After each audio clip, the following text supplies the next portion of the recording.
Hello friends, last લેક્ચરમાં આપણે adrenal ગ્રંથિ વિશે જોયું હતું,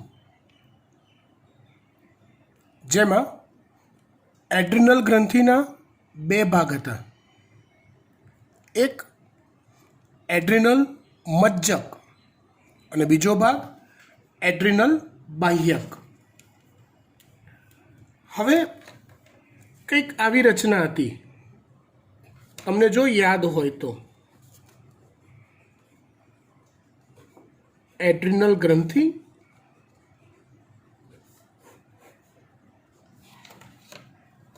જો આવી આકૃતિ આપણે દોરી હતી, કંઈક આવી, જેમાં આ જે બહારનો ભાગ છે એ છે એડ્રિનલ બાહ્યક અને અંદરનો જે ભાગ છે એ છે એડ્રિનલ મજ્જક. એડ્રિનલ બાહ્યકને એડ્રિનલ કોર્ટેક્સ પણ કહેવાય.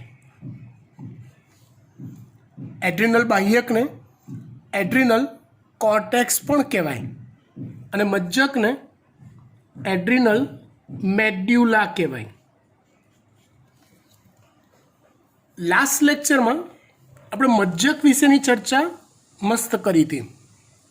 મજ્જક, એના અંતઃસ્ત્રાવો ડિટેલમાં ચર્ચા કરી હતી. આજે આપણે વાત કરીએ એડ્રિનલ બાહ્યકની. જો થિયરી પોર્શન ખૂબ જ નાનો છે, પણ સમજવા જેવું બહુ બધું છે આની અંદર, એટલે ધ્યાન આપજો. વાત કરીએ એડ્રિનલ બાહ્યકની. તો આ જે બાહ્યક છે ને, એ બાહ્યકની રચનામાં પણ ટોટલ 3 સ્તર આવેલા હોય છે. ટોટલ 3 સ્તર આવેલા હોય છે.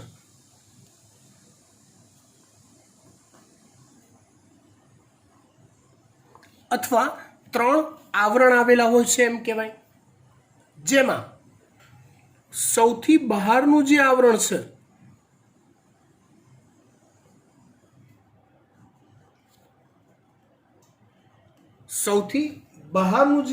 છે જેને ઝોના ગ્લોમેરુલોસા કહેવાય છે. ઝોના ગ્લોમેરુલોસા નામ પહેલી વાર સાંભળ્યું હોય તો 4-5 વાર બોલી જવાનું, એટલે યાદ રહે. સૌથી બહારનું જે સ્તર છે એ છે ઝોના ગ્લોમેરુલોસા. આ જે બાહ્યક છે એ આવા 3 સ્તરમાં વહેંચાયેલો છે. આવા 3 સ્તરમાં સમજો. જેમાં બહારનું સ્તર જે છે એ છે ઝોના ગ્લોમેરુલોસા. વચ્ચે આવેલું જે સ્તર છે એનું નામ છે ઝોના ફેસિક્યુલેટા. ઝોના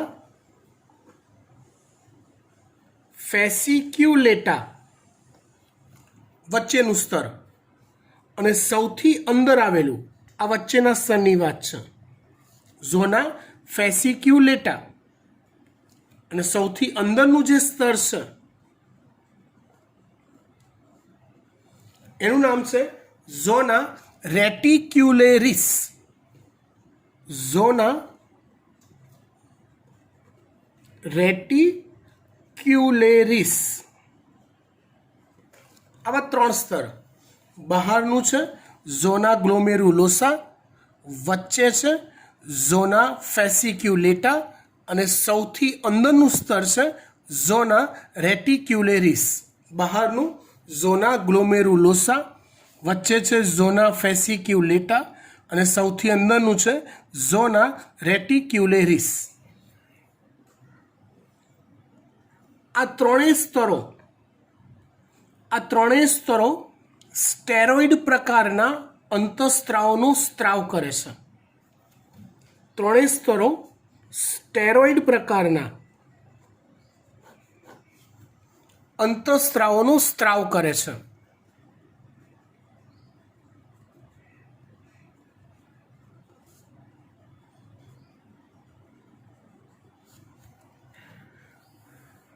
જેમાં ઝોના ગ્લોમેરુલોસા જે છે, ઝોના ગ્લોમેરુલોસા જે છે એ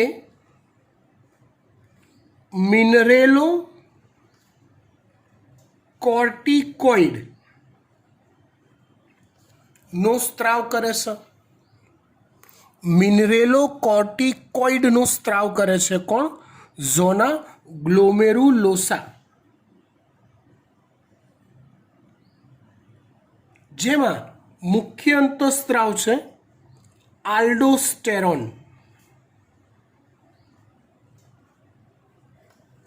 મિનરેલો કોર્ટિકોઇડ કહેવાય.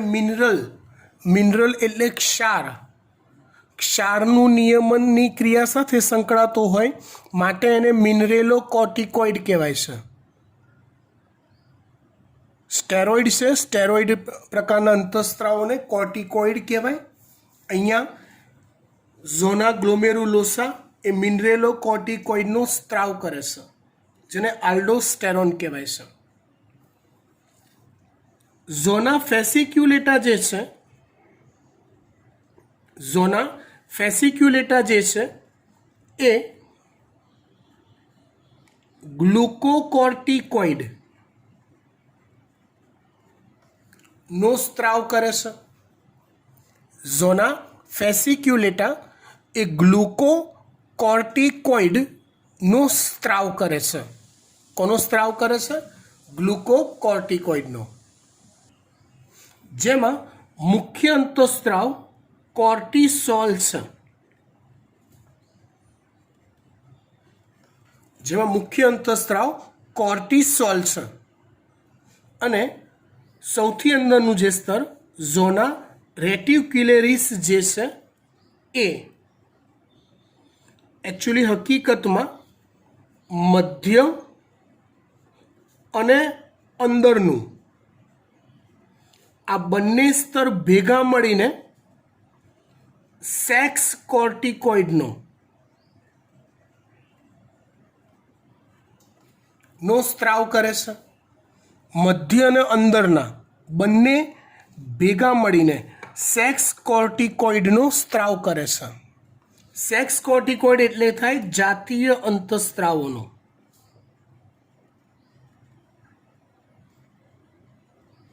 જો આગળ જતા એવો સવાલ થાય અથવા મનુષ્યમાં પ્રજનન તંત્ર તમે ભણી ચૂક્યા છો,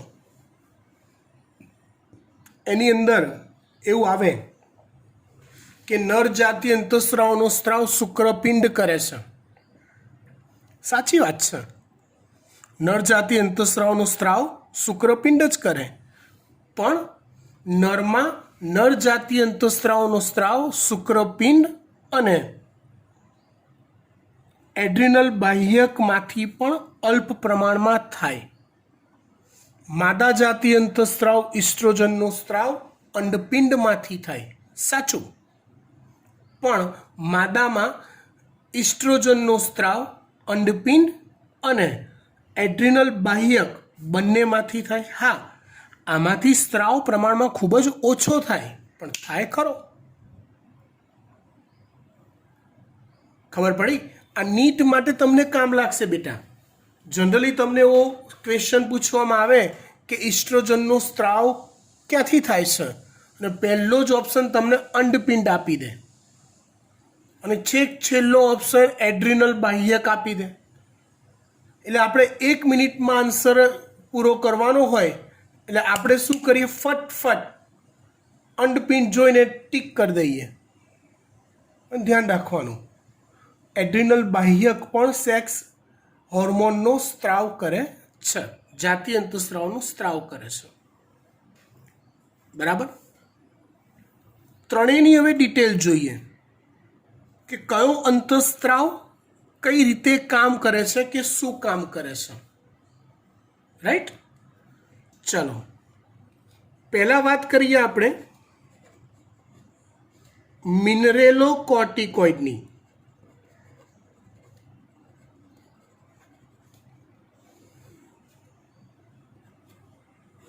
જેમાં મુખ્ય છે આલ્ડોસ્ટેરોન. મિનરેલોકોર્ટિકોઇડ જેમાં મુખ્ય અંતઃસ્ત્રાવ છે આલ્ડોસ્ટેરોન. આલ્ડોસ્ટેરોન એ મુખ્યત્વે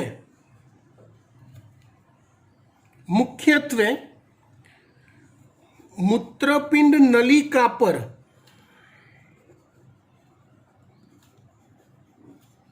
પોતાની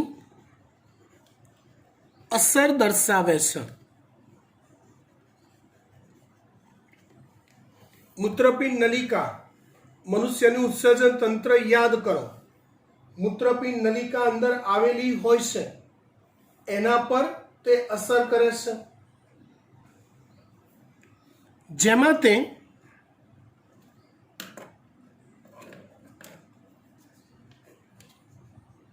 પાણી તેમજ Na+ સોડિયમ આયન ના પુનઃ શોષણને ઉત્તેજે છે. પાણી અને Na+ ના પુનઃ શોષણને ઉત્તેજે છે.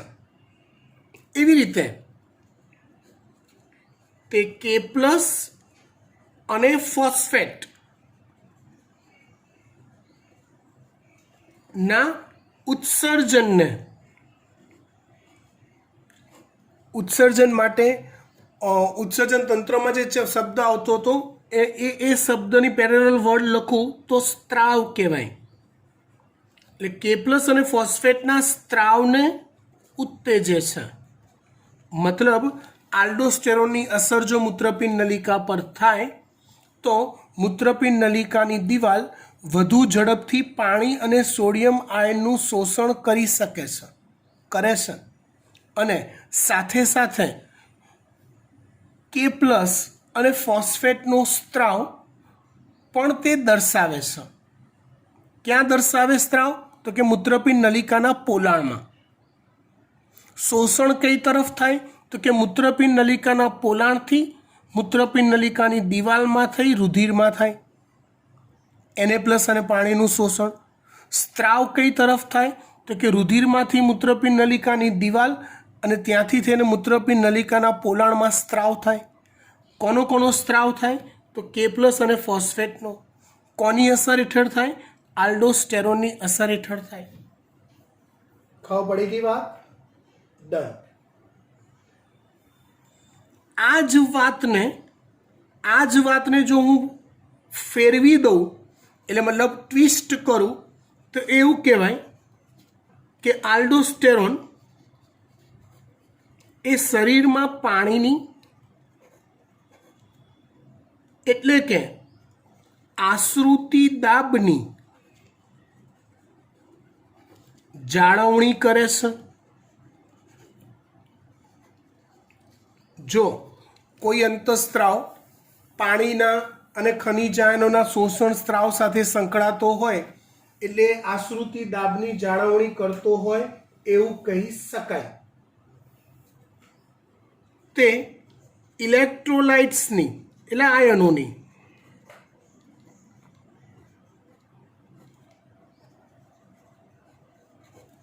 પણ જાળવણી કરે છે. ઇલેક્ટ્રોલાઇટ્સની પણ તે જાળવણી કરે છે. સાથે સાથે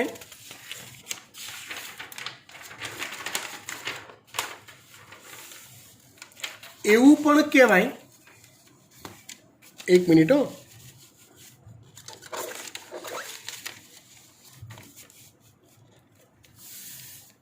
સાથે સાથે એવું પણ કહેવાય કે તે શરીરમાં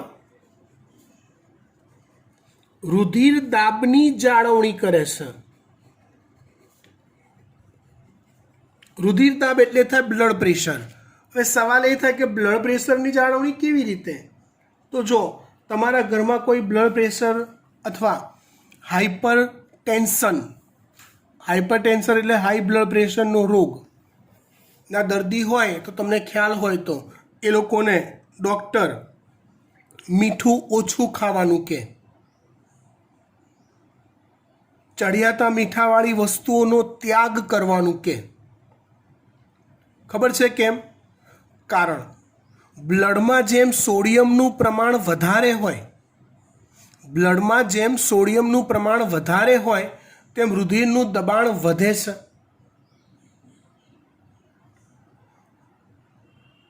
પણ એનાથી ઊંધું વિચારો કે જો બ્લડમાં સોડિયમનું પ્રમાણ ઓછું તો બ્લડ પ્રેશર ઘટી પણ જાય ને. તમે યાદ કરો, કોકને બહુ ચક્કર આવતા હોય ને તો મીઠાવાળું પાણી પીવડાવે, લીંબુ શરબત મીઠું નાખીને પીવડાવે. કેમ? તો કારણ કે મીઠામાં સોડિયમ છે અને એ સોડિયમનું પ્રમાણ વધે એટલે બ્લડ પ્રેશર થોડું ઘટી ગયું હોય તો વધે, મગજને બ્લડ પૂરતું મળતું થાય તો ચક્કર આવવાના બંધ થઈ જાય. ઇન શોર્ટ, શરીરમાં સોડિયમ પોટેશિયમનું પ્રમાણનું બેલેન્સિંગ એ બ્લડ પ્રેશરને મેન્ટેન રાખે છે. તો એની જાળવણીમાં આલ્ડોસ્ટેરોન અગત્યનો ભાગ ભજવે છે. કામ તો જો હકીકતમાં એક જ થયું, કયું? મૂત્રપિંડ નલિકા પર કંટ્રોલ કરવાનું. પણ એ જ કામની બીજી બધી ઇફેક્ટ અહીંયા એના કાર્યો તરીકે આપેલી છે. સમજી ગયા? ડન. ત્યાર પછી વાત કરીએ આપણે ગ્લુકોકોર્ટિકોઇડની.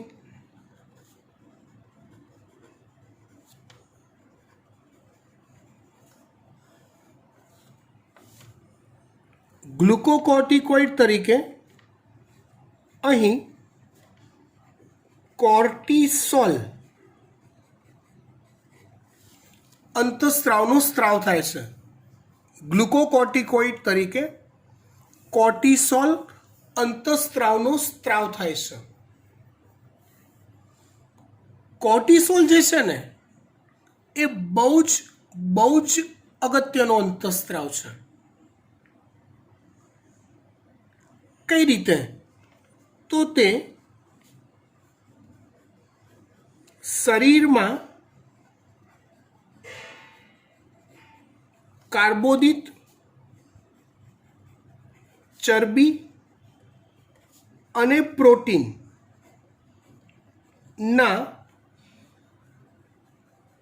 ચયાપચયનું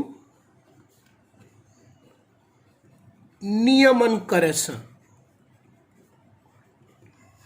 તે કાર્બોદિત, ચરબી અને પ્રોટીનના ચયાપચયનું નિયમન કરે છે. ગ્લુકોકોર્ટિકોઇડ અથવા કોર્ટિસોલ શું કરે? એ નિયમનમાં શું કરે એ કાર્યો પહેલાં સમજાવી દઉં, પછી ટેક્સ્ટબુક બહાર એક ડિટેલમાં એક વાત સમજાવીશ એટલે તમને પરફેક્ટ આઈડિયા આવી જશે.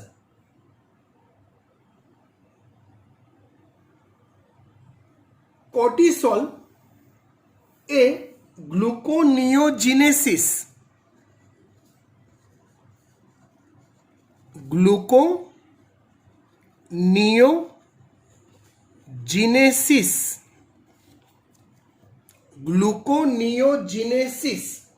ફરીવાર ગ્લુકોનિયોજિનેસિસ લિપોલાઇસિસ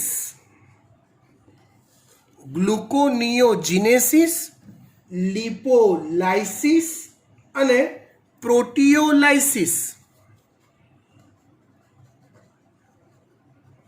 પ્રોટીઓલાઇસિસ ની પ્રક્રિયાને ઉત્તેજે છે. કઈ પ્રક્રિયાને ઉત્તેજે છે? ગ્લુકોનિયોજિનેસિસ. જો લિપોલાઇસિસ અને પ્રોટીઓલાઇસિસ, તમારો આઈક્યુ જો ક્લિયર હોય તો તમે સમજી શકો છો. લિપોલાઇસિસ અને પ્રોટીઓલાઇસિસ આ બંનેમાં પાછળ લાઇસિસ છે. અને ગ્લુકોની પાછળ નિયોજિનેસિસ છે. ત્રણેયના કામ અથવા ત્રણેય પ્રક્રિયાઓમાં આ બંને એક સરખા જેવી છે, આ થોડીક જુદી પડે છે. હવે ગ્લુકોનિયોજિનેસિસ એટલે શું એ પહેલા જોઈએ.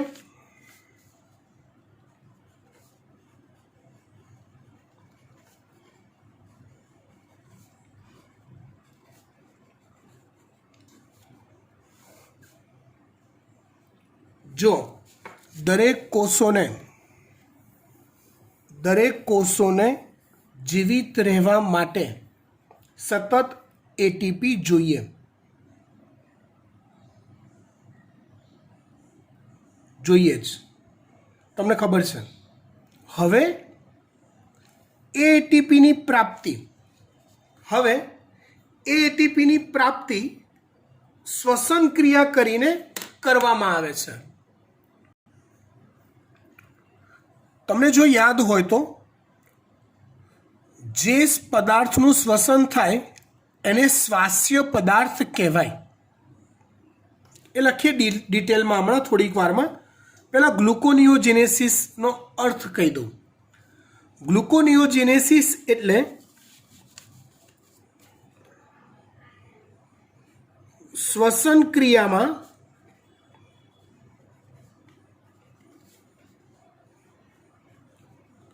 ગ્લુકોઝનો એટલે કે કાર્બોદિતનો એટલે કે કાર્બોહાઈડ્રેટનો ઉપયોગ અવરોધવો અથવા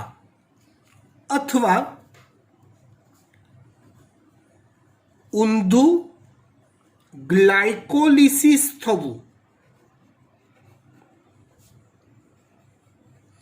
લાઈક કોઈક જગ્યાએ જો પાયરુવિક એસિડ હોય કોષમાં તો એમાંથી પેપ બને. પેપમાંથી ધીમે ધીમે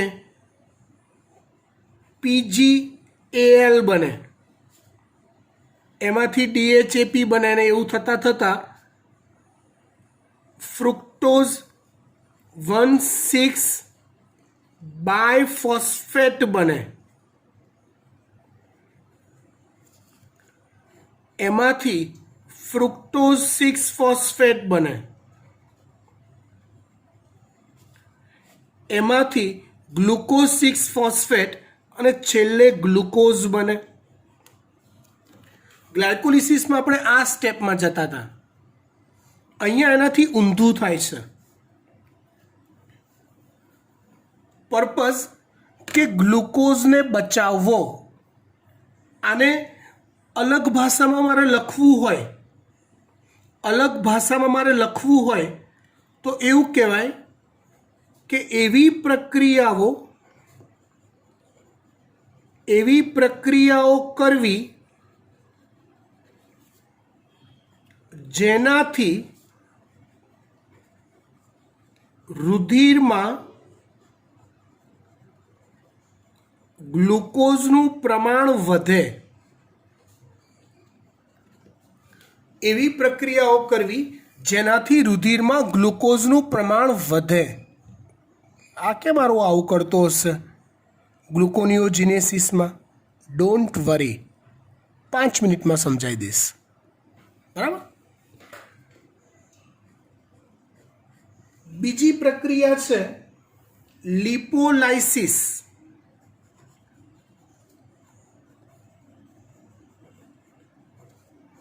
લિપોલાઇસિસ એટલે શું થાય? તો લિપોલાઇસિસ એટલે લિપિડમાં રહેલા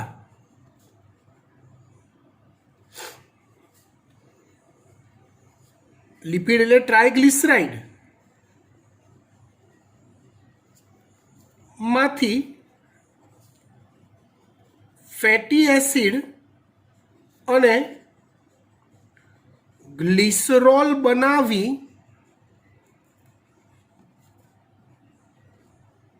તેને શ્વસન પથમાં એટલે કે એમ્ફીબોલિક પથમાં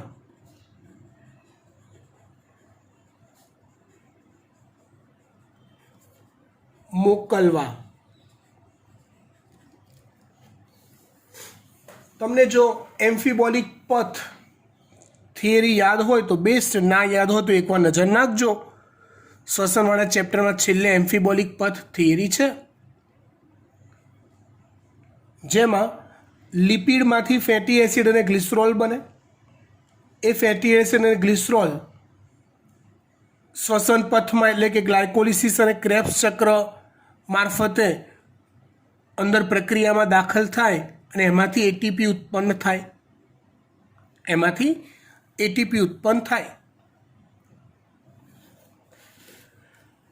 ત્રીજી પ્રક્રિયા છે પ્રોટીઓલાઇસિસ.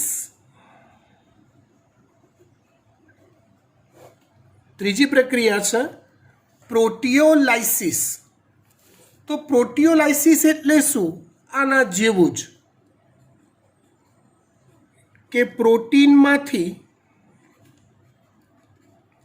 એમિનો એસિડ છૂટા કરી શ્વસન પથમાં મોકલવા. આને કહેવાય છે પ્રોટીઓલાઇસિસ. આવી ક્રિયાઓ આપણે આ 3 ક્રિયાઓ સમજ્યા. હજી તમારા મગજમાં પૂરું ચિત્ર ક્લિયર નથી થયું. આઈ અન્ડરસ્ટેન્ડ. 2 મિનિટમાં હું સમજાવું છું બધું જ. આપણે 3 પ્રક્રિયાઓનો અર્થ સમજ્યા. ગ્લુકોનિયોજેનેસિસ, આને શોર્ટમાં કહું તો કાર્બોહાઈડ્રેટનું ગ્લુકોઝનું ગ્લાયકોલિસિસ ક્રેબ્સ ચક્ર થતું રોકવું, શ્વસન પથમાં એને ન જવા દેવો. ઉડતાનું પાયરુવિક એસિડ બનેલા તૈયાર પડ્યા હોય તો ઊંધું ગ્લાયકોલિસિસ કરીને ગ્લુકોઝ બનાવવો. લિપોલાઇસિસ એટલે લિપિડમાંથી એનું વિઘટન કરી એને શ્વસન પથમાં ધકેલવો. પછી પ્રોટીઓલાઇસિસ એટલે પ્રોટીનમાંથી એમિનો એસિડ બનાવી એને શ્વસન પથમાં ધકેલવો. આ જે ક્રિયાઓ છે એ કોના દ્વારા થાય છે? તો ગ્લુકોકોર્ટિકોઇડ અથવા કોર્ટિસોલ દ્વારા થાય છે. આખી વાત તમને સમજો. જ્યારે માની લો કે તમારું વજન બહુ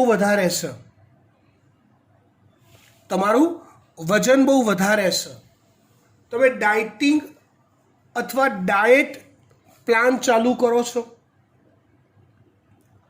તો તમારો ડાયટ પ્લાન યાદ કરો. કોકનો હોય તો એમાં રોટલી, ભાત, આ બધી વસ્તુઓની કોઈ જગ્યા ના હોય. ઇન શોર્ટ, કાર્બોહાઈડ્રેટવાળી કે સુગરવાળી કોઈ વસ્તુ તમારા ખોરાકમાં ના હોય અથવા ખૂબ ખૂબ ઓછી હોય.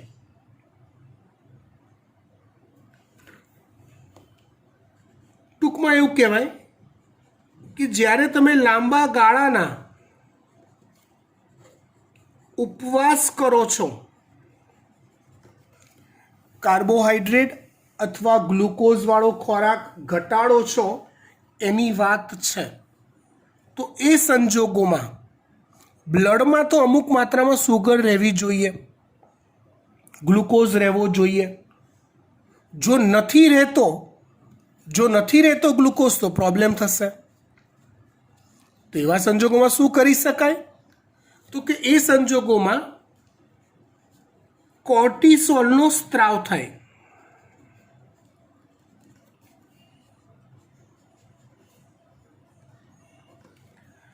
અને કોર્ટિસોલનો સ્ત્રાવ આ 3 પ્રક્રિયાઓને પ્રેરે. તમને જો ખબર હોય તો શ્વાસ્ય પદાર્થ તરીકે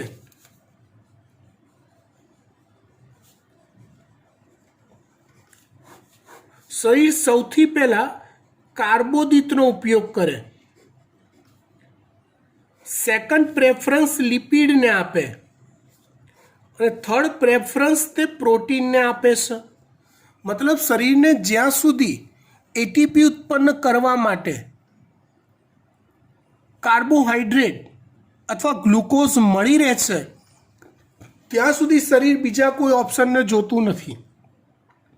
પણ જો કાર્બોદિત ખૂટ્યો નથી તો એ સંજોગોમાં શરીર સેકન્ડ ઓપ્શન તરીકે લિપિડને વાપરવાનું ચાલુ કરે છે. માટે જ્યારે તમે ડાયટ પ્લાન કરો છો ત્યારે કાર્બોહાઈડ્રેટ વાળા ખોરાકને તમે લેવાનું ટાળો છો. એટલે કોર્ટિસોલનો સ્ત્રાવ થાય અને કોર્ટિસોલ એ લિપિડનો વપરાશ કરવાનું ચાલુ કરે, જેને કહેવાય છે ક્યાં ગયું હા, જેને કહેવાય છે લિપોલાઇસિસ. જેનાથી લિપિડ વપરાતો જાય એટીપી ઉત્પન્ન કરવામાં, અને માટે તમારું શરીર મેદ ચરબી શરીરમાંથી ઘટતી હોય એવું થાય છે. ખબર પડી ગઈ વાત?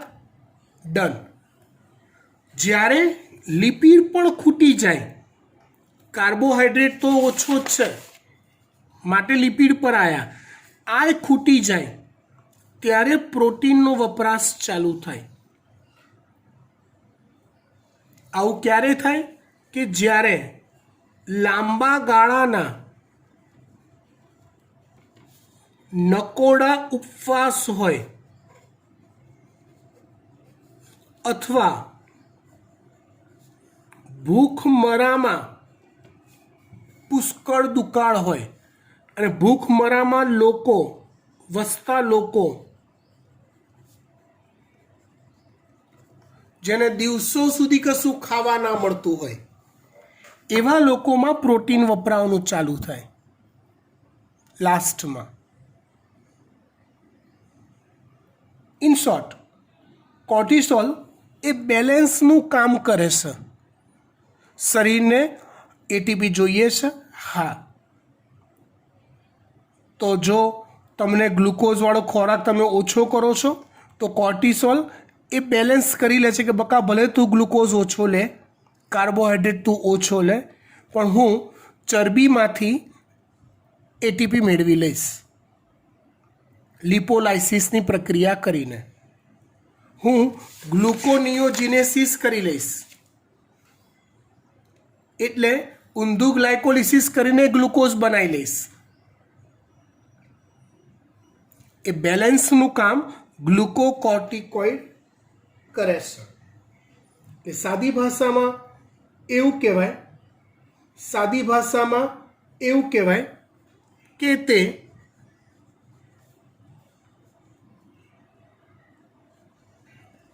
લાંબા ઉપવાસના સમયે વધુ ક્રિયાશીલ હોય છે. લાંબા ઉપવાસના સમયે તે વધુ ક્રિયાશીલ હોય છે. કોર્ટિસોલ હૃદ પરિવહન તંત્ર અથવા રુધિરાભિસરણ તંત્રની જાળવણીમાં પણ મદદરૂપ થાય છે.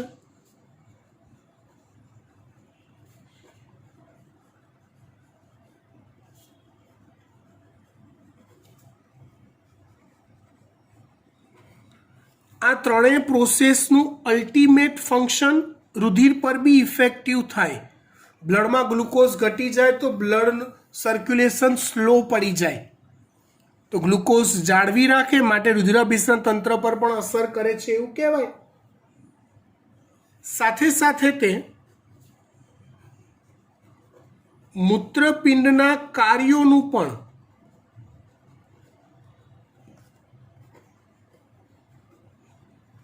નિયમન કરે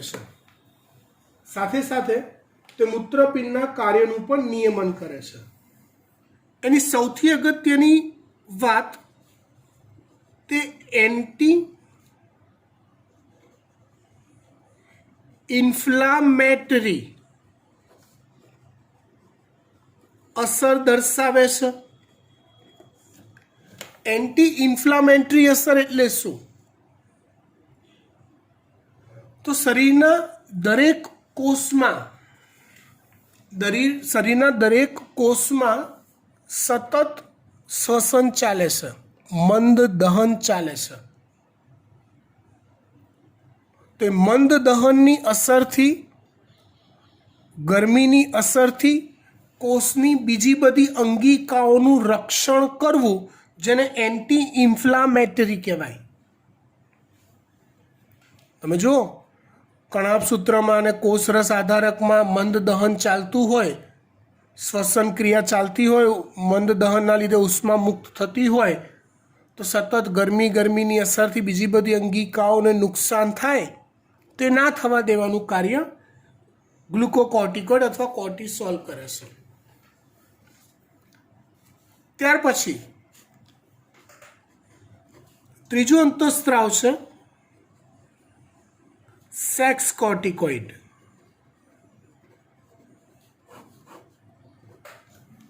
સેક્સ કોર્ટિકોઇડ જે જાતીય અંતઃસ્ત્રાવો છે, તે જે પણ કાર્યો, દાખલા તરીકે નર અને માદાના માં બંનેનો સ્ત્રાવ ભિન્ન હોય છે. નરના અને માદાના અંતઃસ્ત્રાવ જુદા જુદા છે, એટલે બંનેની અસર બંનેમાં અલગ અલગ વેગી થાય. તે પ્યુબિક વાળ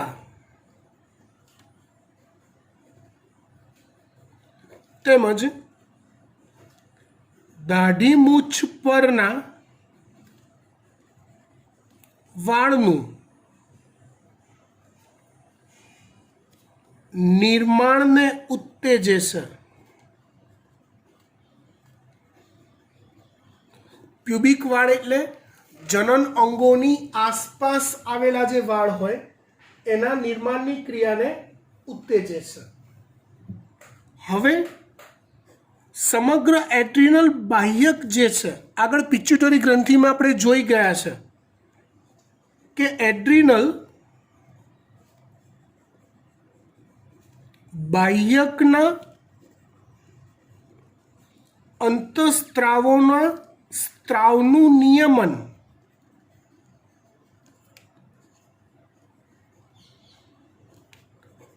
પિટ્યુટરી ગ્રંથિના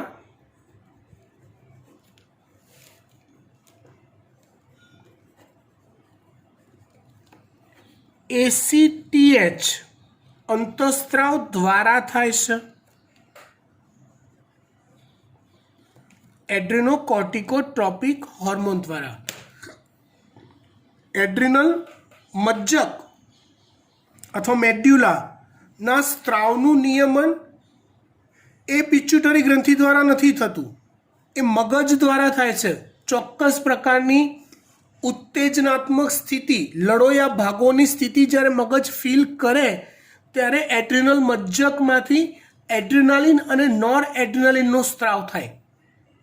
જ્યારે બાહ્યકના સ્ત્રાવોનું નિયમન પિટ્યુટરીના ACTH દ્વારા થાય છે. સમજી ગયા? ડન. થોડુંક કોમ્પ્લિકેટેડ છે આ થિયરી. જો નથી ખબર પડતી, કોઈ ડાઉટ છે તો પર્સનલમાં પૂછી લેવાનું. બાકી વિડીયો 1 થી 2 વાર જોશો એટલે ખૂબ જ સરળ ભાષામાં સમજાયું છે, તમને આવડી જશે.